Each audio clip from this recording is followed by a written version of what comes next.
Hey everybody. So a while back I did a review on the Sennheiser HD 555 headphones, not headsets. Yeah, everybody yelled at me for that.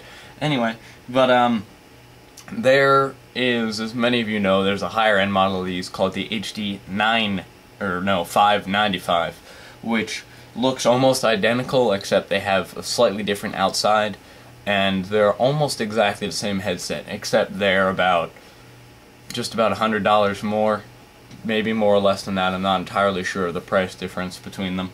And they sound just a little bit better on the low end. I think they have a 12 Hz response instead of a 15. And I've been using these for quite some time, and they're a fantastic pair of headphones. And my friend Jimmy had the HD 280s, which were a DJ dynamic headset. And he decided to get the 595s, and upon listening to them I realized that they are a slight bit better than these headphones. And I was doing some research, and it turns out that the HD 595 and the 555 have very similar, if not identical, drive heads inside of them. So by doing a simple little mod, you can turn your $170-something headphones into almost $300 headphones without really having to do all too much work. So I'm going to show you how to do this. All you're going to need for this is a small Phillips and flathead screwdriver and maybe a pair of pliers. These are probably just going to sit here. Probably not going to use them. They're just for picking up a screw if I drop it inside of it. Now, one thing that's really cool about the 595s and the 555s and even the 515s is they're designed so that you can replace stuff if it breaks, such as the cord. So, starting on the cord side, because you're going to need to do it on both sides of the headphones. Basically, you just grab the ear cup, pull out.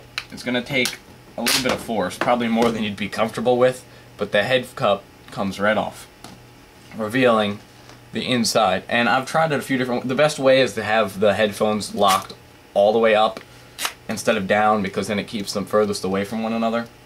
But upon doing that, you see the inside of the headphone right here, and there is a like a piece of mesh over top of the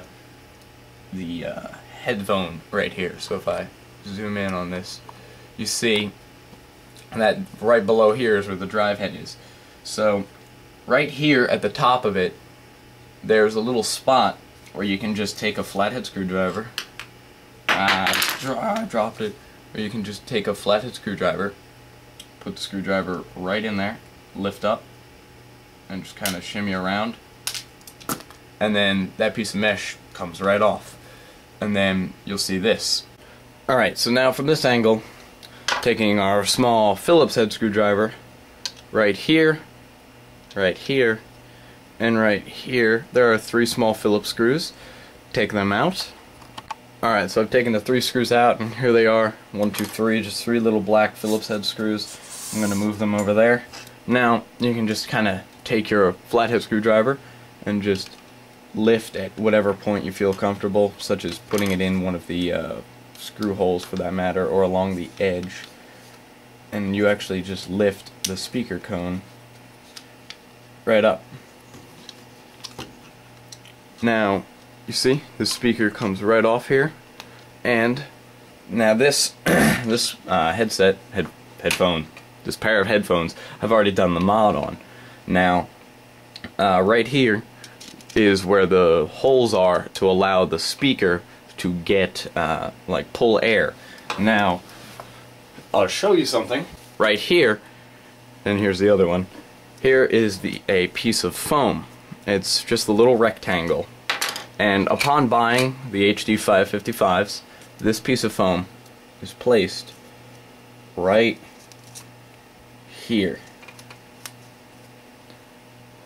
and that blocks a lot of the holes, probably about 50 or 60% of the holes, making it so that the drive head has a harder time resonating and actually projecting the sound out.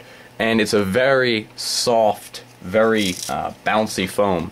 You push on it and you let go and it immediately returns to its shape. Therefore, it's very good at stopping low frequencies. Now that's put in there to basically retard these speakers into being a lower end speaker. So by just popping out 2 things and unscrewing 3 screws, and just you peel this right off. It's just a sticky back. You can put it on whatever. You just peel it off of one speaker, and then do the same to the other side.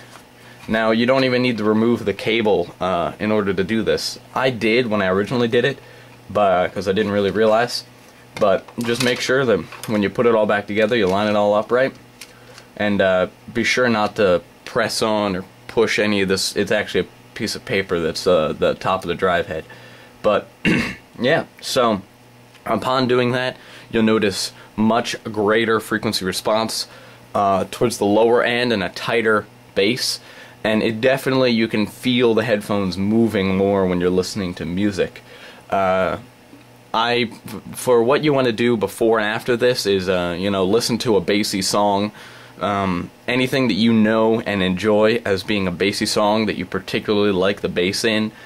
You know, maybe some, whatever, I don't know, Primus or something that has a lot of bass in it. Listen to it 2 or 3 times, or once for that matter. Do the mod, listen to it again, and you'll immediately know it, that there's definitely a difference. So if you're considering buying the 555s at a 595, just buy the 555s and turn them into the 595s. So I hope this was a turning point and I saved some people some money or made some people's audio a little bit better. So just about it. Please be sure to comment, rate, and subscribe, and check out my vlog. Oh wow, now that I say that, I don't think I put that link in my last video. But right over here, if I remember, there'll be a link right there. So check out my vlog, a whole bunch of new videos just about every day of me doing all sorts of funny things. So thank you everybody for watching, and I'll see you all later.